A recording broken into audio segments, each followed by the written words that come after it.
안녕하세요, 김세연입니다. 제가 지난 부산 모빌리티 쇼에서 이 신형 CN8 아반떼를 보고 너무너무 공격적으로 변한 예쁜 디자인에 반해서 이 차는 아반떼 N이 나오면 진짜 무조건 사야겠다, 알아봐야겠다 할 정도로 마음에 들어했던 기억이 있는데요. 근데 한 가지 함정이 있었습니다. 그때는 제가 가격을 모를 때긴 했어요. 이제 가격을 모를 때라서 막 그런 얘기를 이렇게 얘기를 하고 다녔었는데, 가격이 드디어 공개가 됐고 실제로 시승도 해볼 수 있게 된 기회가 되어서 여러분께 살짝 비싸진 이 가격을 지불하고도 여전히 아반떼를 살 가치가 있느냐를 보여드리기 위해서 오늘 나와 있습니다. 자, 그럼 저랑 함께 살펴볼까요?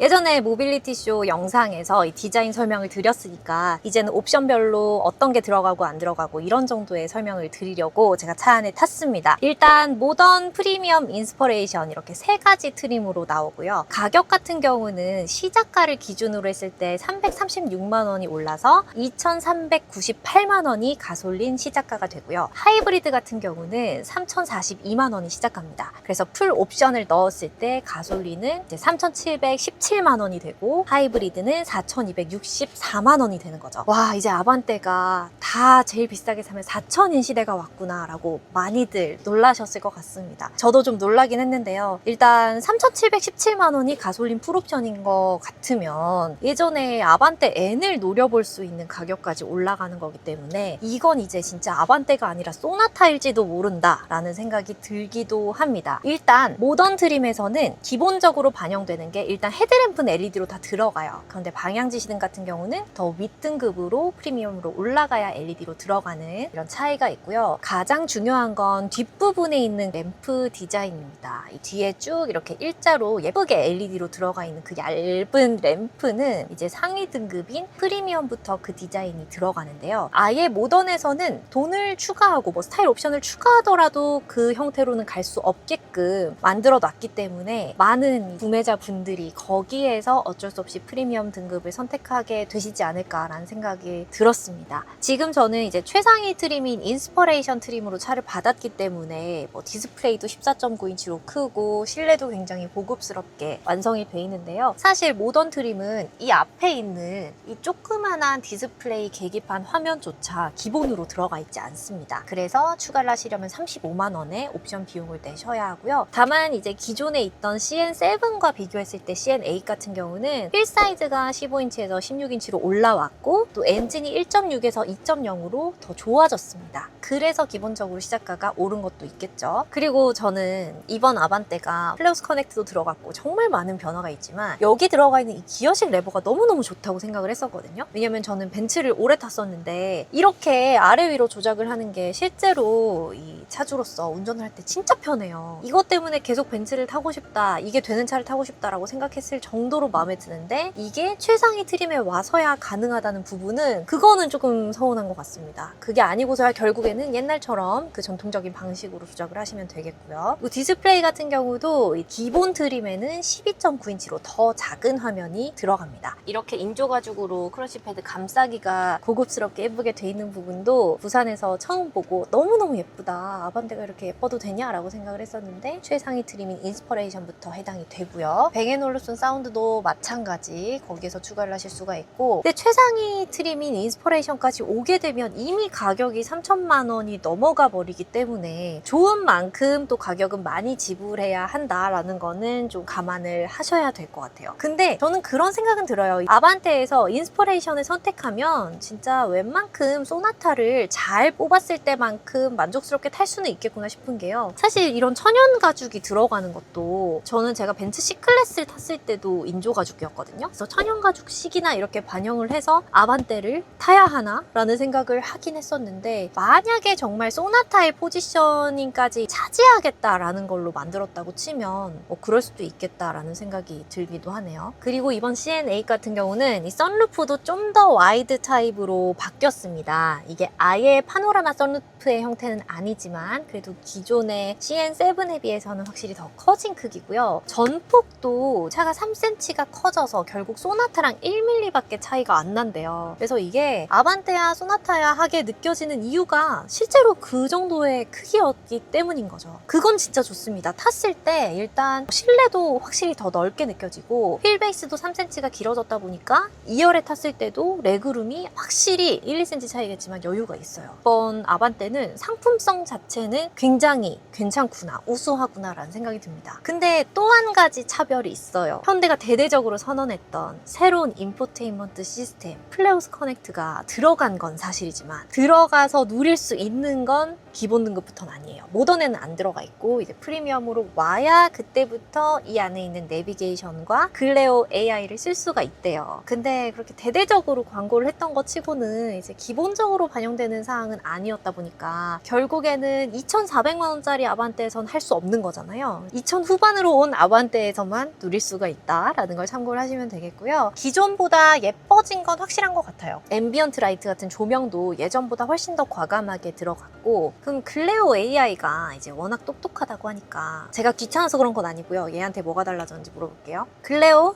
아반떼 CN7과 CN8의 큰 차이점을 말해줘. 아반떼 CN7와 CN8의 큰 차이는 차체 크기, 디자인, 파워트레인, 실내 기술, 그리고 주행 보조 시스템에서 나타나요. 구체적으로 알려줄 수는 없는 거야? 아반떼 CN7과 CN8의 주요 차이는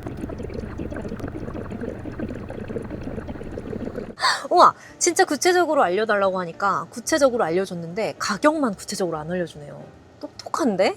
약간 가격이 오른 거 맞아? 아반떼 CN8의 가격은 기본 트림 기준으로 전작보다 약 336만 원에서 364만 원 정도 올랐어요. 검색한 걸 확실히 바로바로 자체 검색을 해서 알려주니까 똑똑하네요. 이제 구체적으로 물어봤을 때도 구체적으로 답을 해줍니다. 이걸 모던 트림에서 못 쓴다는 거죠. 저희 PD님께서 예전에 CN7을 타신 적이 있다고 해서 어떤 차이가 있는지를 물어봤더니 헤드레스트 같은 경우도 훨씬 더 도톰하게 푹신하게 변경이 됐고, 가장 큰 차이는 이 디스플레이라고 합니다. 아무래도 저도 그런 것 같아요. 이렇게 가장 엔트리급에서부터 큰 디스플레이를 누릴 수가 있으니까 내비게이션도 시원하게 보고, 또 이제 갈수록 전부 테슬라처럼 방향이 변해가는 거잖아요. 소프트웨어를 훨씬 더 강화해서 인포테인먼트 시스템을 쓰는 시대가 온 것 같습니다. 자, 그러면 실제로 달렸을 때의 느낌은 어떤지 시승을 한번 해볼까요? 구독, 좋아요. 이 차를 처음에 주차장에서 가지고 나왔는데 지하 주차장에서 올라오는 오르막 있잖아요. 거기서 밟았는데 생각보다 안 답답하고 괜찮았어요. 이 차가 지금 더 힘이 강해져서 이제 149마력인 차인데, 제가 티볼리는 그거보다 힘이 더 약했던 것 같고, 그래서 아예 좀 티볼리를 탈 때는 많이 답답했었는데, 그 당시에는 제가 차에 대해서 다른 비교군이 많지 않았다 보니까 경험치가 그게 답답한 건 줄도 모르고 타긴 했었죠. 그러고 나서 이 C클래스를 탔을 때 C클래스가 한 190마력 정도 돼요. 체감상 그때 제가 탔던 C클래스랑 지금 나가는 느낌이 막 많이 차이 나는 느낌은 아니에요. 그래서 생각보다 괜찮고요. 가속할 때 느낌이 시원하게 나가는 느낌이 있고, 제 기억에는 C클래스가 앞에 터보레이기라고 느껴지는 구간이 좀 길었던 것 같아요. 저속 구간에서. 그래서 그런 것 같고, 이 차는 잘 나가는데? 이런 느낌입니다. 옛날 구형 아반떼는 저는 타본 거는 렌트카로 어디 놀러 갔을 때 타거나 일하러 갔을 때 타거나 해봤던 정도인데, 그때는 사실 그래도 어느 정도는 답답함이 느껴지긴 했었거든요. 근데 많이 해소된 것 같습니다. 계기판이 페이스리프트된 그랜저에서도 봤던 이 계기판인데 심플하긴 해요. 근데 헤드업 디스플레이가 안 들어가는 이런 아반떼 같은 차에서는 이 정도 위치의 계기판이 이 사이즈로 있으면 크게 시야에 방해받지 않는 선에서 헤드업 디스플레이의 역할을 비슷하게 해낼 수 있지 않을까 싶습니다. 깡통에는 아예 안 들어가는 사양이다 보니까 다들 추가를 하시겠죠? 여기에서만 계기판 정보를 다 볼 수 있다고 하면 그거는 좀 불편하긴 하니까요.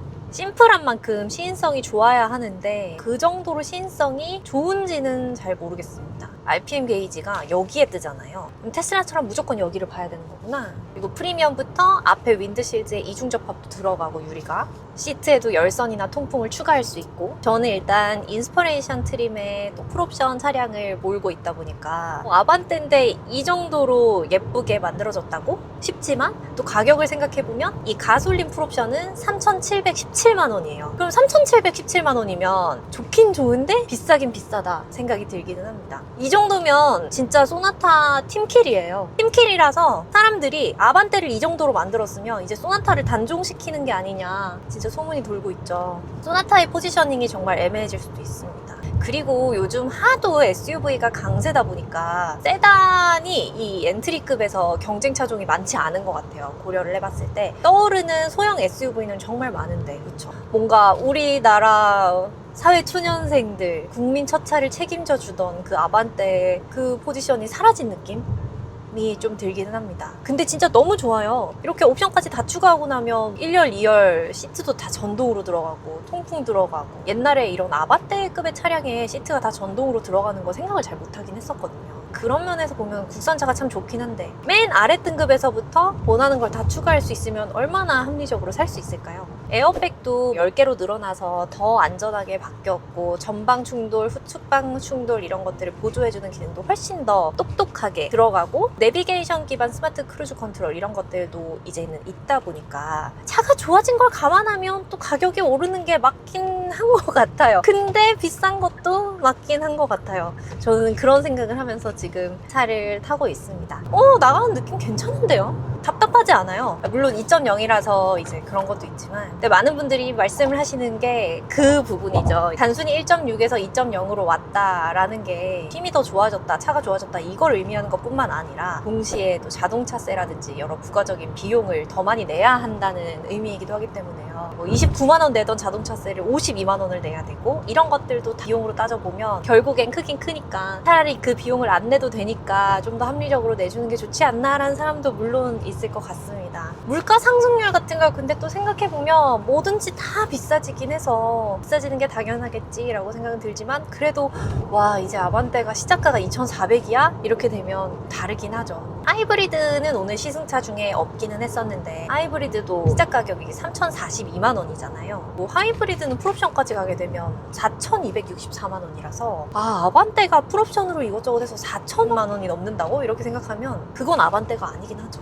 아반떼는 하이브리드를 많이 사라는 전략으로 이번에 출시를 한 것 같은데, 실질적인 구매층이 많을까? 라는 생각은 듭니다. 이때까지의 판매 결과도 그랬고요. 보통은 가솔린이 많다 보니까요. 확실히 장단점이 있겠죠. 1.6 엔진이었을 때는 그만큼 연비도 더 잘 나왔을 거고, 또 CN7 같은 경우는 기본이 이제 휠이 사이즈가 15인치로 들어갔었단 말이에요. 이번에는 16인치지, 엔진도 2.0이지 이렇다 보니까 연비에서는 어느 정도 손해를 볼 수밖에 없는 것 같아요. 근데 연비도 아반떼를 구매하려는 고객층에게는 진짜 중요한 요소긴 하거든요. 근데 그 부분도 좀 서운하긴 하죠.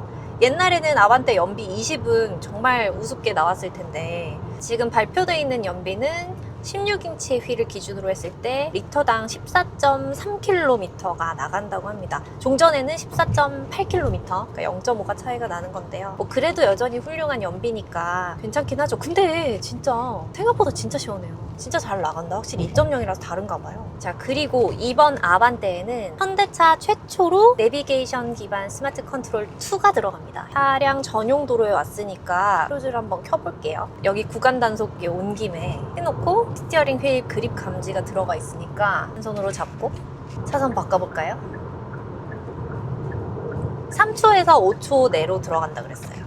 계기판에 있는 폰트 귀엽다. 아반떼랑은 좀 잘 어울리는 것 같아요. 그랜저 탔을 때는 폰트가 왜 이러지? 이런 느낌이 좀 있었는데, 아반떼랑은 귀엽게 잘 어울려요. 저는 오히려 사회초년생들의 차일수록 이런 주행 보조와 안전 관한 기능이 좀 중요하다고 생각을 해요. 제가 이 얘기를 왜 하냐면, 아반떼 같은 경우는 파킹 어시스트 2라는 옵션을 선택하게 되면 안에 기억 후진 보조 그 옵션이 들어가 있잖아요. 근데 그게 들어갔던 길을 기억해서 후진을 놓으면 그대로 이렇게 다시 후진을 시켜줄 수 있는 보조 기능인데, 주차장이라든지 좁은 데를 갈 때 어떻게 들어가긴 했는데 나오지를 못하거나 초보 때 그랬던 경우가 정말 많았어요. 다른 차랑 싸운다기보다는 기둥이랑 많이 싸웠던 것 같아요. 기둥에 혼자 껴가지고 막 나오려고 하면 할수록 기둥에 난 더 깊게 들어가고, 티볼리 새 차였는데 태어난 지도 얼마 안 됐는데 막 다 찌그러지고 이랬던 기억이 있는데, 추가를 하려면 어쨌거나 할 수 있으니까 운전에 조금 진짜 오늘은 좀 자신이 없다 할 때 도움을 좀 받을 수 있지 않을까요? 물론 이제 돌아오는 길에 새로운 장애물이 생겼을 때 그것까지 원활하게 인식하고 다 피하느냐, 이것까지는 사실 제가 검증이 된 영상을 보지는 못했는데, 차가 없거나 장애물이 없을 때는 도움을 받을 수 있는 거니까요. 근데 그 파킹 어시스트 2 같은 경우도 이제 상위 트림에 가야만 추가를 할 수 있기는 합니다. 그게 늘 아쉽죠, 언제나. 최근에 그랜저 페이스리프트 리뷰를 했을 때는 도심 속에서 이게 정확하게 인지를 못하는 부분이 좀 있지 않나 이렇게 느끼기도 했었는데, 고속도로 위에서는 정확하게 잘 표시를 해주는 것 같아요. 제 생각에는 차량 관련보다는 이제 사람이 접근했을 때 그거 인식하는 그 정확도가 조금 떨어지는 것 같아요. 그랜저에서 글레오한테 뭘 좀 시켰을 때 약간 대화는 좀 안 통하는 느낌이 있긴 했거든요. 애가 말은 잘 듣는데 어디까지 되나 한번 물어봐야겠다. 이런 거 되나? 글레오 운전석 창문 반만 열어줘. 반만 열었네? 닫아줘. 글레오 닫아줘. 글레오! 내가 닫는다 진짜. 글레오가 시끄러우면 잘 못 듣나 봐요. 그럼 창문 열어줘는 할 수 있는데 닫아줘는 좀 어렵나 보다. 1렬에서는 승차감이 괜찮아요. 요철 구간에서도 딱히 모르겠고, 물론 근데 커다란 요철이 아니긴 했어서. 와, 근데 이거 스티어링 휠 고속도로 위에서 입김이 되게 견고하다. 생각보다 두께도 뚱뚱하고 잡았을 때 엄청 견고해요. 드라이브 모드도 있으니까 한번 바꿔볼게요. 스포츠. 이게 소리가 엄청 더 스포티하게 우왕 이렇게 하는 건 있거든요. 근데 막상 내가 엑셀을 눌렀을 때 차의 움직임에서 차이가 되게 큰가? 이거는 잘 모르겠어요. 아예 똑같진 않을 텐데, 그쵸? 근데 약간 차이를 잘 모르겠어요. 근데 소리는 나름 괜찮은 것 같아요. 아반떼 N이 너무 궁금하다. 근데 아반떼 N은 그러면 얼마나 비싸게 나오는 거예요? 왜냐면 저는 아반떼 N은 CN7 버전의 아반떼 N일 때부터 사고 싶어 했었어요. 근데 이번 아반떼가 너무 예쁜 거예요. 노멀 아반떼도 너무 예쁘니까 N이면 얼마나 더 예쁘겠어요. 예전에는 N스럽지 않은 차에다가 N 장치를 추가한 느낌이 저는 개인적으로 조금 있었는데, 이제는 차가 약간 멋있게 훨씬 더 공격적인 디자인으로 나왔으니까 N 되게 예쁠걸요? 되게 예쁘고, 이번에 이 외장 색상 9개나 있고 그렇잖아요. 그럼 N도 색상도 많이 해줄 거고. 제가 옛날에 아반떼 N 핑크로 랩핑해서 탄다고 했었는데, 키티 그런 거 말고 그냥 이제 순정 핑크로. 키티 이런 그림 그리는 거 좋아하는 건 아니고요. 자, 이렇게 오늘은 제가 정말 궁금했던 이 신형 아반떼 풀체인지 모델 시승을 해봤습니다. 훨씬 더 좋아지고 고급스러워진 만큼 가격도 어느 정도는 오른 모델이었는데요. 정말 차가 좋아진 게 맞고 저는 한 단계 높아졌다고도 생각이 들거든요. 근데 그 대신 좀 프리미엄 등급까지 가지 않으면 거의 좀 할 수 있는 게 없게끔 만들어 놓은 그런 점들은, 차등에 있는 점들은 좀 아쉽긴 했습니다. 그래서 그런 점들을 좀 서운했고, 시작가가 2,400인 게 물론 높아졌지만 그래도 뭐 물가 상승을 비교하면 이 정도는 뭐 다 오르지 않나 라고 저는 생각을 했었어요. 그 2,400으로 가격을 지불하면 너무 좋아진 게 없는 느낌이라고 할까요? 그런 부분도 저는 조금 있는 것 같아서, 가성비가 좋다고 라고까지 말하긴 좀 힘들겠지만 그래도 분명히 차가 좋아졌고 전체적인 이제 수준이 높아져서 그런 것 같다라는 생각이 듭니다. 그래서 아반떼가 이 디자인에 굉장히 매료되어서 너무 마음에 들어서 이제 사겠다 하시는 분들은 또 많이 계실 것 같긴 한데, 다른 SUV로 좀 선택지를 바꾸게 되는 분들도 꽤 계시지 않을까 이런 생각이 드는데요. 아무튼 저는 아반떼 N이 이제 얼마에 나오는지 그것만 기다리고 있겠습니다. 자, 그럼 여러분 다음 시간에 또 다른 차로 인사드릴게요. 안녕히 계세요.